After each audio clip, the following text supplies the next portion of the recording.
have you ever just stopped and really looked at your phone? I mean, this little slab of glass and metal, it's probably one of the most familiar objects in your entire life. But what is actually going on inside of it? Well, today we're going to find out. Let's dive in. Seriously, just think about it for a second. How does this thing hold all your photos, connect you with basically anyone on the planet, and somehow always know which way is up? You know, it feels like magic, but it's not. It's physics and engineering on a scale that is just mind-bogglingly small.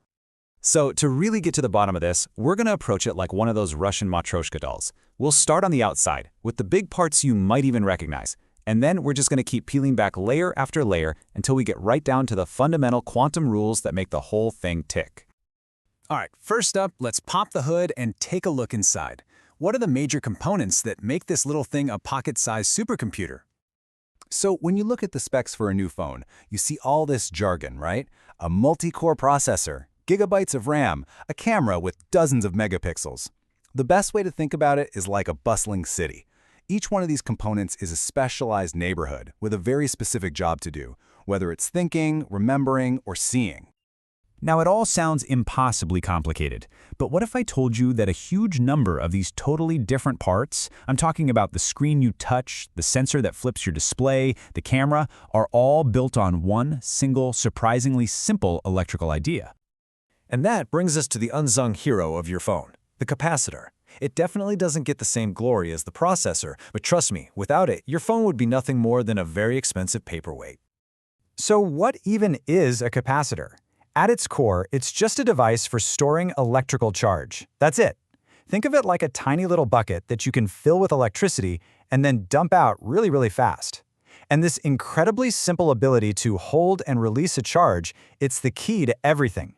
And what's so amazing is just how many parts of your phone depend on this one simple component.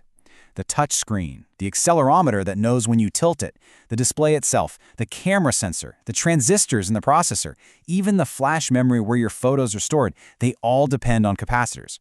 It's just a beautiful, elegant solution to dozens of different problems. Let's start with the most obvious one, the screen.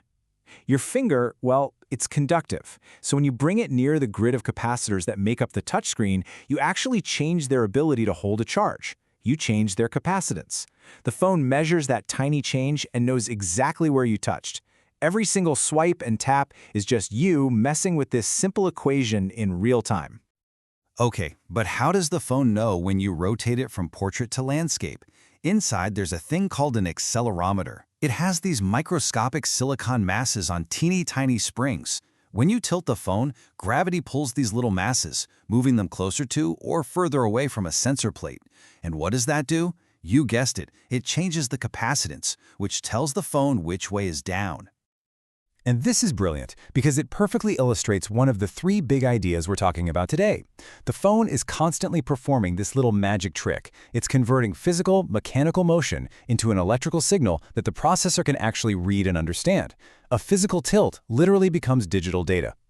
So capacitors are pretty much everywhere. But what are they, and all the other components for that matter, actually made of? Well, to understand that, we have to go another layer deeper, down to the element that basically defines our modern age, silicon. Now, in the world of electricity, you usually have two kinds of materials. On one hand, you've got conductors, like copper. Think of those as superhighways for electrons. Electricity just flows right through them. On the other hand, you have insulators, like glass, which are a total dead end. They block the flow of electricity completely. But then there's silicon. And this is where things get really, really cool. It's not a conductor and it's not an insulator. It's something in between. It's a semiconductor. It's not a highway, it's not a dead end. It's more like a smart road with gates and traffic lights that we can control. And our ability to manage that traffic is the foundation of all modern electronics. So how do we control it? The secret lies in something called the band gap. Just picture an energy chasm. On the bottom side, you have electrons that are stable and stuck. On the top side, they're free to move around and conduct electricity. To get from the bottom to the top, an electron needs a big energy push to jump across that chasm. And at absolute zero, with no energy at all, no electrons can make that jump. So silicon just acts like a perfect insulator. Okay, so if silicon is naturally an insulator, how do we turn it into that smart road we were talking about? How do we give those electrons the kick they need to jump across that band gap and get things flowing? Well, it turns out there are 3 main ways to do it. 1, you can heat it up. The thermal energy gives the electrons enough of a boost to make the jump. 2, you can shine light on it. Photons of light can literally knock the electrons across the gap. Or you can do something way more clever. You can add impurities. And this method, this is the one that changed the entire world. This process has a great name. It's called doping. And it's exactly what it sounds like. We're fundamentally changing the electrical nature of the silicon by deliberately sprinkling in just a few atoms of another element. And you can do this in 2 different ways. You can add an element like arsenic, which has 1 extra electron it's happy to share. This creates a surplus of free-moving electrons, making the silicon N-type for negative. Or you could add boron, which is actually missing an electron. This creates a hole, a space where an electron should be, making the silicon P-type for positive. And this right here is the absolute genius of it all. By sandwiching a layer of P-type silicon next to a layer of N-type, you create a junction that acts like a gate. And by applying just a tiny little voltage, you can open or close that gate, either letting current flow or stopping it completely. You've just built a switch, an electrically controlled switch. That's a transistor. Now make that switch unbelievably tiny and pack billions of them onto a chip, and you just built the brain of your phone. So let's go to our final layer and see how all the stuff, from the capacitors to the doped silicon, actually comes together. This is where the truly strange, mind-bending rules of the quantum world create the tech you use every single day. When you put it all together, you realize that pretty much everything your phone does boils down to just a few core principles of physics. We already talked about converting motion into electricity for the accelerometer.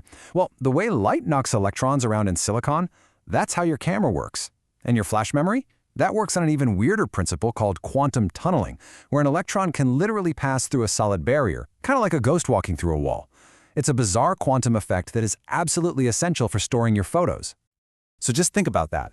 When you swipe your screen, you are physically changing an electric field. When you snap a photo, photons of light are creating tiny electrical currents in doped silicon.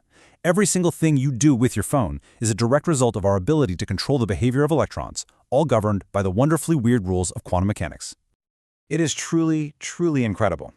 We've managed to harness the fundamental laws of the universe and shrink them down into a device that fits in your pocket. Which, of course, leaves us with one last big question. If this is what we can do with quantum mechanics today, what in the world comes next?